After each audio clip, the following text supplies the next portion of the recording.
Hello beautiful people and welcome to the channel. My name's Debbie and I talk about all things to do with narcissistic, abusive and toxic relationships, as well as looking at healing from them.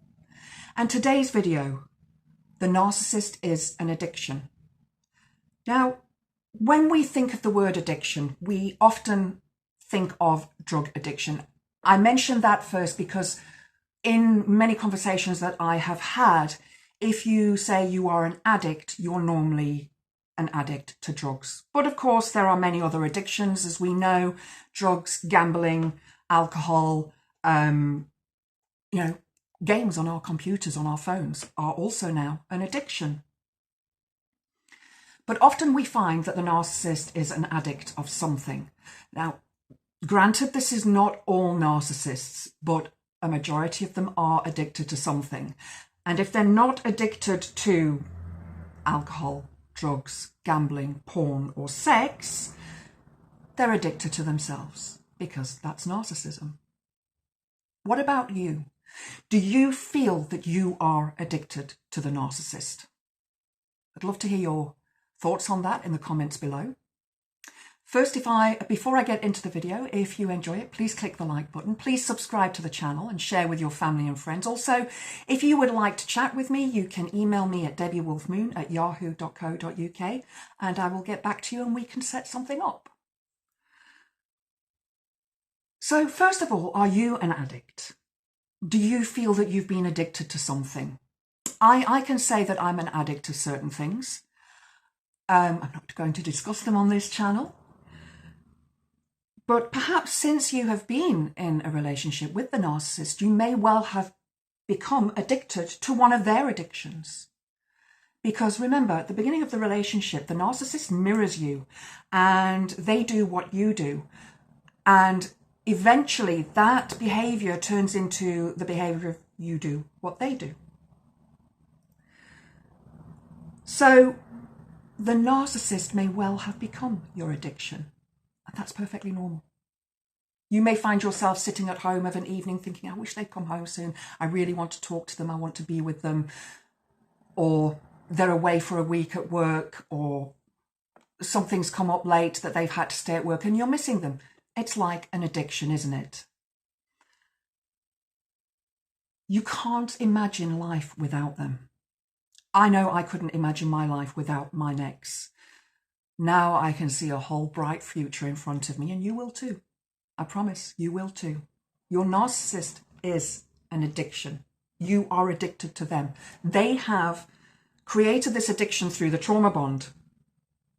Now, this trauma bond, I'm going to put a link to some videos that I've done previously about trauma bonds, is when they've mirrored you, they've love bombed you, they have then devalued you in some way, and then they hoover you back in and they carry on with that mirroring, with that love bombing, and then they devalue you again. And it's this constant backwards and forwards, intermittent reinforcement that brings this addiction to you of the narcissist. You believe that they were your soulmate. And I hear so many of us, especially women, and I don't want to sound disparaging towards women because not all women believe in soulmates, but many of us do, and we think, this is my soulmate, this is the person that I was meant to be with. And the narcissist will make you feel that as well. They will actually make you feel that you are meant to be with them for life. But then they leave, or you leave, and you start to experience withdrawal symptoms, just like you would if you stopped smoking or stopped drinking or stopped playing games on your phone. You will experience withdrawal symptoms of some sort. And with the narcissist, this is emotion. This is when you will cry, beg, plead, feel anger, think to yourself, I could have done something better, I could have been better. I want you guys to know that you were not at fault, they were. You were the best you could be, they weren't. They didn't deserve you.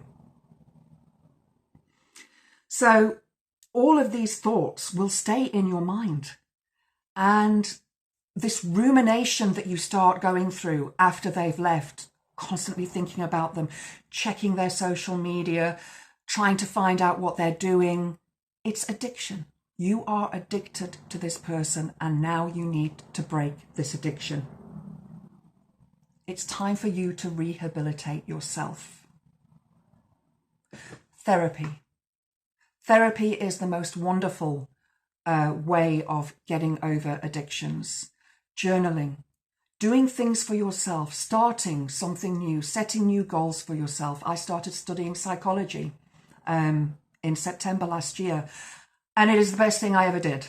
I'm so excited, nervous about my upcoming essay results, but also excited because I know that I'm doing the best thing that I can do for myself. My aim with this channel was always to speak about narcissistic relationships, educate others about them, and help them through those relationships to leave them, or after the narcissist has left them, so that they have better lives and they can see their futures clearer. And there are many other channels out there that do the same thing as me, and I advise you to watch them all. I did, I still do. It's help for me on a daily basis to catch up with a few of my favorites and find out, yeah, there's that little bit of addiction still there. Need to work through it. You can. That rumination will dissipate over time, but it's going to take time and hard work. You can do better than this. I know you can. I really believe that, because I did. I didn't believe that I could do better, but I am. You deserve to be loved by somebody who loves you properly, not somebody who just wants supply from you. So it's time for some self-soothing, some self-love, and some self-care. As I say, if that means going to see a therapist, go. Joining a support group, writing about your problems, journaling, whatever you need to do to get through this, do it. I hope this video has helped. If it has, please click the like button. Please subscribe to the channel. And if you would like to chat with me, email me at debbiewolfmoon@yahoo.co.uk. I hope to see you next time. Blessed be.